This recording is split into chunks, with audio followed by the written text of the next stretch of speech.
മോട്ടോമിത്രയുടെ പുതിയൊരു വീഡിയോയിലേക്ക് എല്ലാവർക്കും സ്വാഗതം.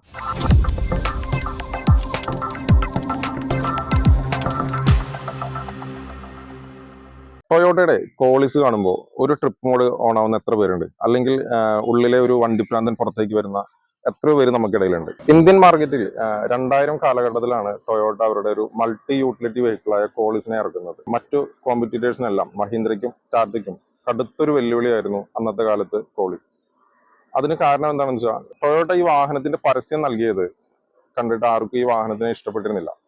എന്നാൽ വാഹനം വാങ്ങി ഓടിച്ചവർ ഈ വാഹനത്തിനെ ഒരു വമ്പൻ ഹിറ്റാക്കി മാറ്റുകയായിരുന്നു.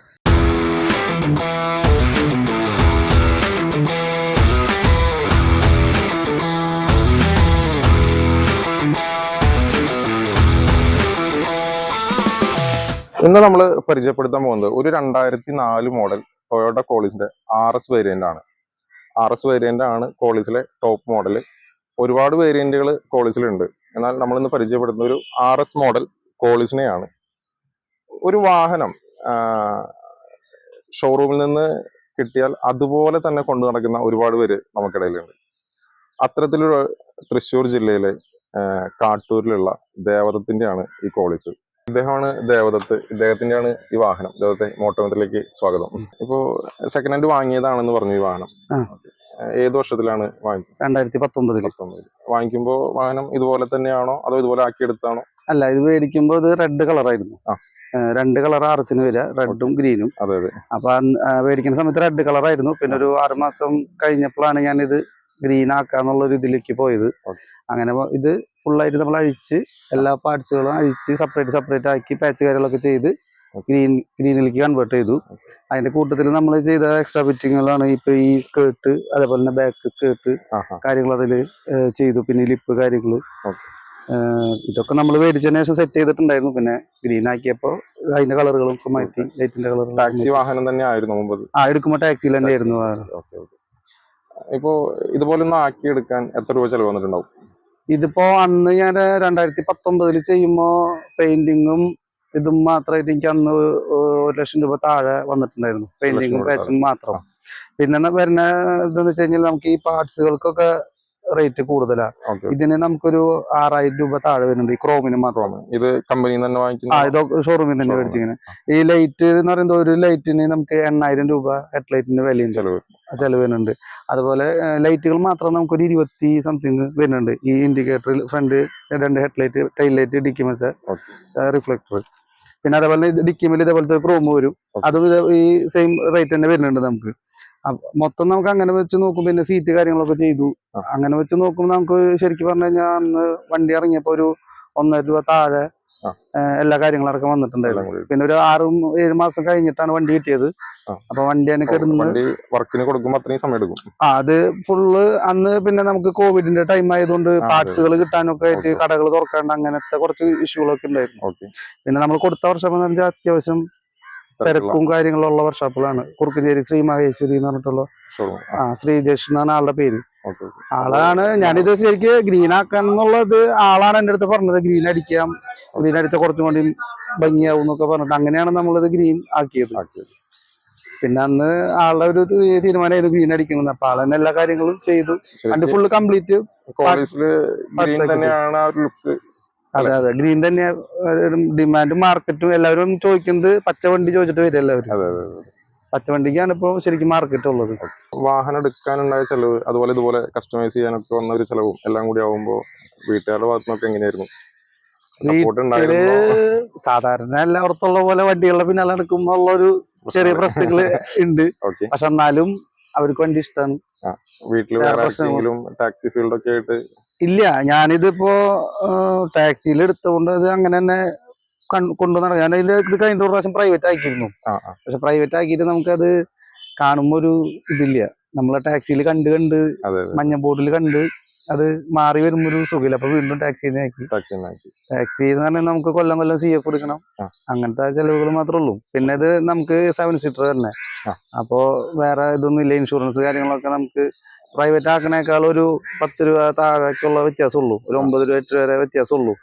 പിന്നെ ടാക്സ് കാര്യങ്ങള് കൊല്ലത്തിൽ നമുക്ക് 2,400 രൂപയാണ് നമുക്ക് ടാക്സ് ആയിട്ട് വരിക. അതിപ്പോ ഓൾറെഡി CF ഇപ്പോ വർഷമായിരിക്കും. വർഷം. അപ്പൊ എത്ര രൂപ ചെലവ് വരും? CF നമുക്ക് എടുക്കാനായിട്ട് CF-ന്റെ പൈസ അടച്ച് നമ്മൾ വണ്ടി കാണിക്കുക ചെയ്യാറ്. CF-ന്റെ ഫീസ് മാത്രം അടച്ച് പെയിന്റിംഗ് ഒക്കെ വേറെ ചെയ്യേണ്ടി വരാറില്ലല്ലോ? ഇല്ല, നമ്മള് ഒന്ന് കഴുകി കുറച്ച് നല്ല ക്വാളിറ്റിയിലാണ് ഇതിപ്പോ അന്ന് പെയിന്റ് അടിച്ചിട്ട് പിന്നെ ഇത്ര നാള് കൊല്ലം CF ചെയ്തിരുന്നു. വെറുതെ നമ്മൾ ഇതേപോലെ കഴുകി കൊണ്ടുപോകാറുള്ളൂ. ഇപ്പൊ ടാക്സി ആണ്, ഇപ്പൊ എങ്ങനെ പോയാലും മാസം അത്യാവശ്യം ഓട്ടം ഉണ്ടാവും. അപ്പൊ ഒരു പീരിയോഡിക്കലി സർവീസിനൊക്കെ നമ്മളൊരു 5000 കിലോമീറ്റർ ആകുമ്പോ വണ്ടി നമ്മള് ഓയിൽ കാര്യങ്ങൾ ചേഞ്ച് ചെയ്യും, ഫ്രണ്ട് ഫുള്ള് ചെക്ക് ചെയ്യും, മൊത്തത്തിൽ ഫുള്ള് ചെക്ക് ചെയ്യും. ഓയിൽ സർവീസിന് പോകാറുണ്ടോ സർവീസിന്? കമ്പനിയിൽ നിന്ന് നമ്മള് പാർട്സുകൾ മേടിക്കും. പാർട്സുകൾ ഇപ്പൊ ഓയിൽ കാര്യങ്ങൾ, ഓയിൽ ഫിൽറ്റർ ഒക്കെ നമ്മൾ കമ്പനിയിൽ നിന്ന് മേടിച്ചിട്ട് പുറത്ത് നമ്മള് സന്ദീപ് എന്ന് പറഞ്ഞ ആളെ വർക്ക്ഷോപ്പ് ഓട്ടോബാൻ എന്ന് പറഞ്ഞിട്ട് ലാലൂരാണ് വരുന്നത്. അവിടെ പോയിട്ട് നമ്മൾ ചെയ്യാം. അപ്പൊ ഞാൻ വിളിച്ച് പറയും, ഇവിടുന്ന് ദൂരത്തുനിന്ന് ചെല്ലുകൊണ്ട് ആദ്യം വിളിച്ച് പറയാം അവിടെ തിരക്കാണെന്ന് വെച്ച് കഴിഞ്ഞാൽ. അപ്പൊ ആള് വന്നോളം പറയുകയാണെങ്കിൽ നമ്മൾ ഇവിടുന്ന് പോകും. അല്ലെങ്കിൽ ആളോട് പറയാന്ന് വെച്ചാലും ആള് നമുക്ക് ഒറിജിനൽ പാർട്സുകൾ ആളേലും ഉണ്ടാവും. ഒരു പീരിയോഡിക് സർവീസിനൊക്കെ എത്ര രൂപ ചെലവ്? നമുക്ക് ശരിക്കും ഓയില് കാര്യങ്ങൾ മാറി ഒരു ഫുള്ള് ചെക്ക് ചെയ്ത് വരുമ്പോ ഒരു 5 രൂപ താഴെ, 5000 രൂപ താഴെ ഓയിലും എല്ലാവരും അടക്കം, മെറ്റീരിയൽ അടക്കം. അപ്പൊ ഒരു വർഷത്തിൽ എങ്ങനെ പോയാലും ഒരു 2-3 സർവീസ് വരും. വാഹനം 2019 എടുത്തു. ഇപ്പൊ ടോട്ടൽ എത്ര കിലോമീറ്റർ ആയിട്ടുണ്ടാവും? ഇതിപ്പോ നമ്മള് മീറ്റർ ഇതിന്റെ ഇടയിൽ ഒരു പ്രാവശ്യം മാറിയിട്ടുണ്ടായിരുന്നു കംപ്ലൈന്റ് ആയിട്ട്. അപ്പോ ഇപ്പോഴത്തെ മീറ്ററിൽ കാണിക്കുന്നത് ഒരു 2.5 ലക്ഷം കിലോമീറ്റർ കാണിക്കുന്നുണ്ട്. ശരിക്കും ഇത് വണ്ടി വന്ന തൊട്ടുള്ള കിലോമീറ്റർ നോക്കുമ്പോ ഞാൻ പറഞ്ഞല്ല കേട്ടോ, അതായത് എൻ്റെ അടുത്ത് വേറെ വണ്ടി മുന്നറിയുന്ന ആള് പറഞ്ഞിരുന്നതാണ് ഈ വണ്ടി ഇപ്പോ മാക്സിമം ഒരു 8 ലക്ഷം കിലോമീറ്റർ ഒക്കെ ആയിട്ടുണ്ടാവണം. കാരണം അവര് സ്ഥിരം ലൈനിൽ കണ്ടിരുന്ന വണ്ടിയാണ്.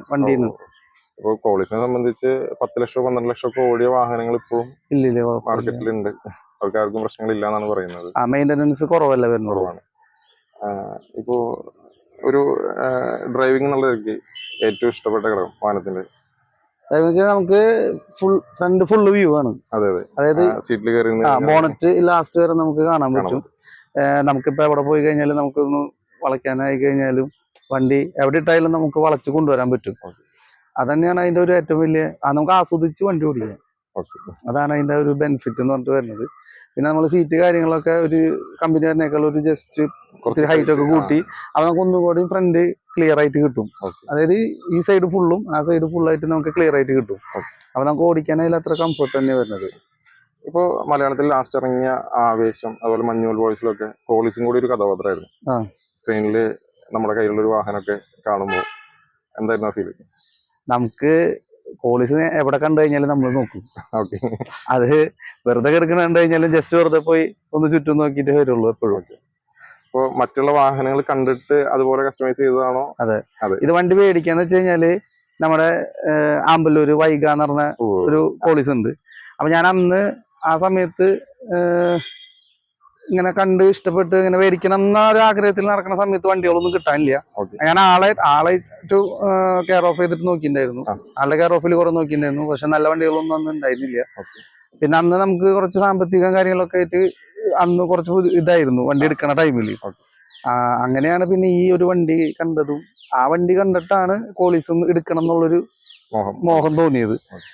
അത് കണ്ടിട്ട് തന്നെയാണ് ഇതൊക്കെ ചെയ്തേക്കുന്നത്. ആളാണ് ഇതിന്റെ ഒക്കെ മെയിൻ.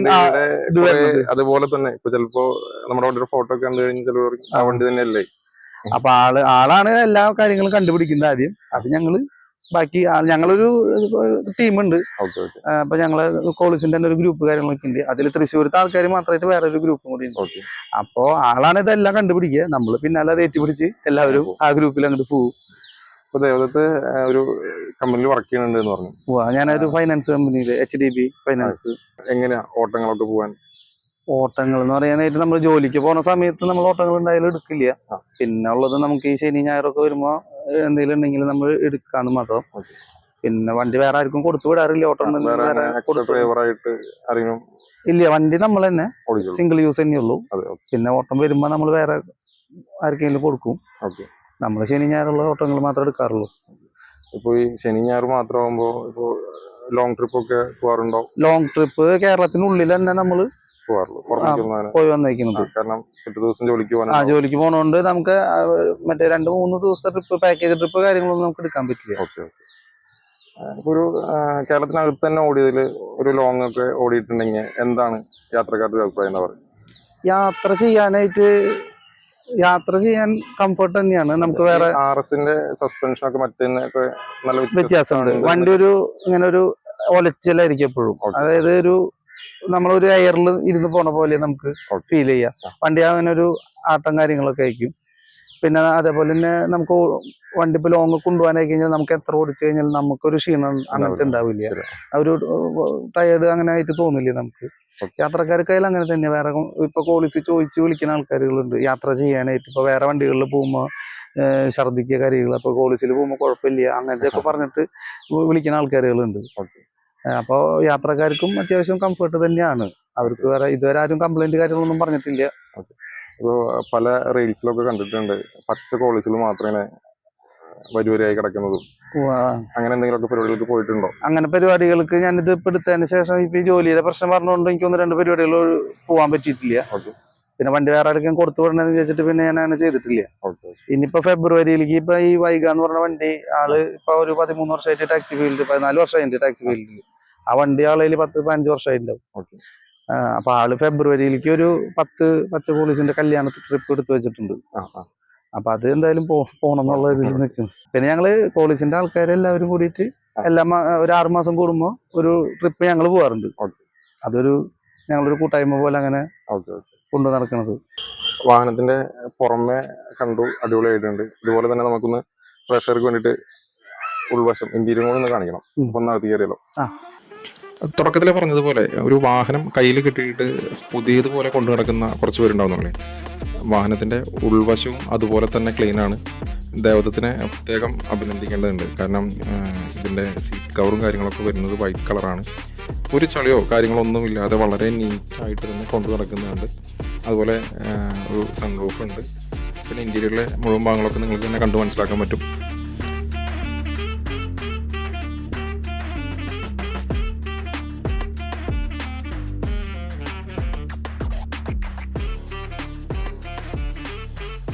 കോളേജിൽ എനിക്ക് ഏറ്റവും ഇഷ്ടപ്പെട്ട കാര്യം എന്ന് പറയുന്നത് വാഹനത്തിൻ്റെ ഓടിക്കുന്നതിനുള്ള ഒരു കംഫർട്ടബിൾ തന്നെയാണ്. അതായത് ഒരു ട്രാഫിക്കിലൊക്കെ കൊണ്ടുപോയി നിർത്തിയാൽ പോലും നമുക്ക് ഈ സീറ്റിൽ ഇരുന്ന് കഴിഞ്ഞാൽ ഫ്രണ്ടിൽ ബോണറ്റിൻ്റെ ആ അറ്റം വരെ കാണാൻ കഴിയും. അതുകൊണ്ട് തന്നെ ഭയങ്കര കംഫർട്ടബിളാണ് ഈ വാഹനം ഓടിക്കാൻ. അത് ഓടിച്ചവർക്ക് എല്ലാവർക്കും അറിയാവുന്ന കാര്യമാണ്. കാരണം ഈ സീറ്റിൽ ഇരുന്ന് കഴിഞ്ഞാൽ ബോണറ്റിൻ്റെ ഏറ്റവും അറ്റം വരെയുള്ള ഭാഗം നമുക്ക് കാണാൻ പറ്റും. പിന്നെ എനിക്ക് പറയാനുള്ളത് കോളേജിൻ്റെ ശബ്ദമാണ്. ശബ്ദം എനിക്ക് ഭയങ്കര ഇഷ്ടമാണ്. മറ്റുള്ളവരുടെ കാര്യം എനിക്കറിയില്ല, പക്ഷേ എന്നെ സംബന്ധിച്ചോളം കോളേജിൻ്റെ ശബ്ദം എനിക്ക് ഭയങ്കര ഇഷ്ടമാണ്. പിന്നെ സ്റ്റിയറിങ്ങിലാണ് അടുത്തൊരു പറയേണ്ട കാര്യം. ടൊയോട്ട നൽകിയിട്ടുള്ള സ്റ്റിയറിംഗ് വളരെ അടിപൊളിയാണ്.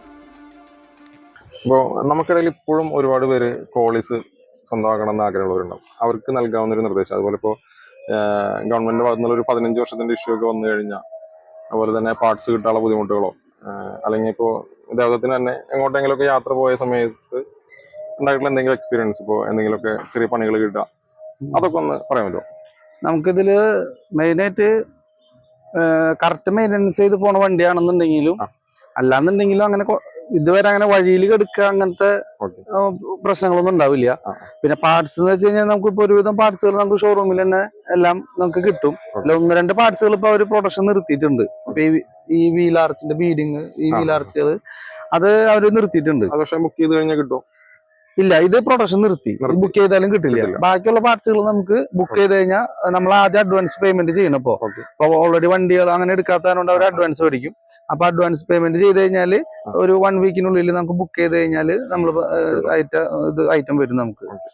ഇപ്പൊ ഇത്തരം പാർട്സ് ഒക്കെ പുറത്ത് മാർക്കറ്റിൽ ഉണ്ടാവുമോ? കോയമ്പത്തൂരോ?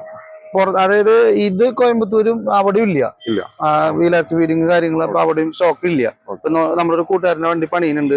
അപ്പൊ ആ ബീഡിങ് അന്വേഷിച്ചിട്ട് ഇങ്ങനെ കുറച്ച് അന്വേഷിച്ചിട്ടുണ്ടായിരുന്നു, പക്ഷെ കിട്ടാനില്ല. ഇപ്പോ എന്തെങ്കിലും വേറെ പണി കിട്ടുക അങ്ങനത്തെ വിഷയങ്ങൾ നമുക്ക് അങ്ങനെ നിലവില് അങ്ങനത്തെ പണി ഒന്നും ആയിട്ടില്ല. പിന്നെ നമ്മൾ കറക്റ്റ് സർവീസ് കാര്യങ്ങളൊക്കെ കറക്റ്റ് ആയിരിക്കും. അപ്പൊ 5000 കിലോമീറ്റർ ആകുമ്പോ ഫുള്ള് ചെക്ക് ചെയ്ത് ആളെന്നെ ഓടിച്ചു നോക്കും. സന്ദീപേട്ട ഓടിച്ചു നോക്കും. പിന്നെ അല്ലെങ്കിൽ കണ്ണൻ എന്ന് പറഞ്ഞിട്ടുണ്ട്, ആള് ഓടിച്ചു നോക്കും. ആള് ഓടിച്ചു നോക്കിയതിനു ശേഷം അവര് പറയും ഇന്ന സാധനങ്ങൾ മാറ്റാനുണ്ട്. കൈയോടെ അപ്പൊ തന്നെ ഒറിജിനൽ കിട്ടാണെങ്കിൽ മാറും, അല്ലെങ്കിൽ അടുത്ത സർവീസിൽ അത് ഒറിജിനൽ മേടിച്ചു പോയിട്ട് അടുത്ത സർവീസിൽ അല്ലെങ്കിൽ പിന്നീട് എപ്പോഴെങ്കിലും ചിലപ്പോൾ സർവീസ് ആവാൻ നിൽക്കില്ല, അതിന് മുന്നേ അതിന്റെ ഇടയിൽ പോയിട്ട് മാറും. അതിന് വരിക. ഇനിയിപ്പോ വാഹനം എടുക്കുന്നവർക്ക് ഇപ്പൊ 2024 സെപ്റ്റംബർ മാസം 2024 ഒക്ടോബർ മാസമായി. ഇപ്പൊ വാഹനം എടുക്കുന്നവർക്ക് എടുക്കാൻ പോകുന്നവർക്ക് എന്താ പറയാൻ പറ്റുക? നിലവിലിപ്പോ നമ്മള് വാഹനം എടുക്കാൻ എപ്പോഴും സപ്പോർട്ട് കാര്യങ്ങൾ ചെയ്യുള്ളൂ. കാരണം ഇത് ഞാനും ഒരു ആഗ്രഹത്തിന്റെ പുറത്തെടുത്തതാണ്. വേറൊരാൾ വന്നു കഴിഞ്ഞാൽ നമ്മൾ മാക്സിമം എടുക്കാൻ തന്നെ പറയുള്ളൂ. വേറെ അങ്ങനത്തെ യാതൊരു വിധ ഇഷ്യൂസ് ആള് ശ്രദ്ധിക്കേണ്ട കാര്യങ്ങൾ ശ്രദ്ധിക്കാന്ന് വെച്ചാൽ നമ്മള് മെയിൻ ആയിട്ട് കിലോമീറ്ററിന്റെ ഇതൊന്നും നോക്കണ്ട, ബാക്കിയുള്ള ഇത് നോക്കിയാൽ മതി. ഈ ബാക്കി വണ്ടി നമുക്ക് ഓടിച്ചു നോക്കുമ്പോൾ തന്നെ നമുക്ക് അറിയാൻ പറ്റും. നല്ലൊരു മെക്കാനിക്കിനെ കൊണ്ടുപോയിട്ട് എടുക്കുക, അത്രേ ഉള്ളൂ. മെക്കാനിക്കിനെ കൊണ്ടുപോയിട്ട് എടുക്കുക. അല്ലെങ്കിൽ നമുക്കിപ്പോ വണ്ടി സ്ഥിരം ഓടിക്കുന്ന ഒരാളാന്ന് വെച്ച് കഴിഞ്ഞാല് പൊതുവെ നമുക്ക് ഇങ്ങനെ കോളിസ് ഓടിച്ചു നോക്കുമ്പോൾ തന്നെ നമുക്ക് അറിയാൻ പറ്റും അതിന് ഇത് എന്താന്നുള്ളത്. അപ്പൊ ഓരോരുത്തർക്കും ഓരോ ഐഡിയ ആയിരിക്കുമല്ലോ. ശരിയാണ്. അപ്പൊ മെക്കാനിക് ആകുമ്പോൾ ഫുള്ള് ചെക്ക് ചെയ്തിട്ട് എടുക്കാം. പിന്നെ ഒരുവിധം വാഹനങ്ങൾ എന്ന് പറയുന്നത് അത്രയ്ക്ക് മോശം എന്നുള്ള രീതിയിലുള്ള വാഹനങ്ങൾ കുറവായിരിക്കും. ഒരുവിധം അത്യാവശ്യം കണ്ടീഷൻ ഉണ്ടായിരിക്കും. പിന്നെ ബോഡി കാര്യങ്ങൾ നമ്മളിപ്പോ മോശമായിട്ട് കൊണ്ടു നടക്കണ്ടാവില്ല. പിന്നെ നമ്മളിവിടെ തൃശ്ശൂർ എന്നൊക്കെ പറയുമ്പോ ഏറ്റവും കൂടുതൽ വണ്ടികൾ തൃശ്ശൂരാണ് ഉള്ളത്. അപ്പോ ഇവിടെ ഒരുവിധം വണ്ടികളൊക്കെ ഒരു നല്ല രീതിയിൽ തന്നെ കൊണ്ടു നടക്കുന്ന തന്നെയായിരിക്കും ഉണ്ടാവുക. പിന്നെ ഓരോ ജില്ലകൾ മാറുന്നതിനനുസരിച്ച് അവിടുത്തെ മോഡലുകൾ വ്യത്യാസം ഉണ്ടാവും. അവർ കൊണ്ടു നടക്കുന്ന തൃശ്ശൂരിലാണെന്നാണ് എല്ലാവരും. തൃശ്ശൂർ തന്നെയാണ് ഉള്ളത്. നന്നായി കൊണ്ടു നടക്കുന്ന പാർട്സുകളും ഇവിടെ തൃശ്ശൂർ തന്നെയാണ് ഒരുവിധം കിട്ടുക. അപ്പൊ നമ്മൾ ഇവിടുന്ന് വേറെ ജില്ലകളിലേക്കൊക്കെ പാർട്സുകൾ അയച്ചു കൊടുക്കാറുണ്ട്. നമ്മൾ വിളിച്ചു കഴിഞ്ഞാല് നമ്മൾ ഓർഡർ ചെയ്തിട്ട് അയച്ചു കൊടുക്കും. അല്ലെങ്കിൽ അവർക്ക് അങ്ങോട്ട് കൊറിയർ അയച്ചു കൊടുക്കും. ഗ്രൂപ്പ് വഴി തന്നെ എല്ലാം ചെയ്യാറുണ്ട്. മോട്ടോമിത്രയുടെ പ്രേക്ഷകർക്ക് നല്ലൊരു കോളേജ് എക്സ്പീരിയൻസ് തന്നതിന് നന്ദി. മറ്റൊരു വീഡിയോ ആയിട്ട് വീണ്ടും കാണുമായിരിക്കും. നന്ദി, നമസ്കാരം. Download now Motometra app.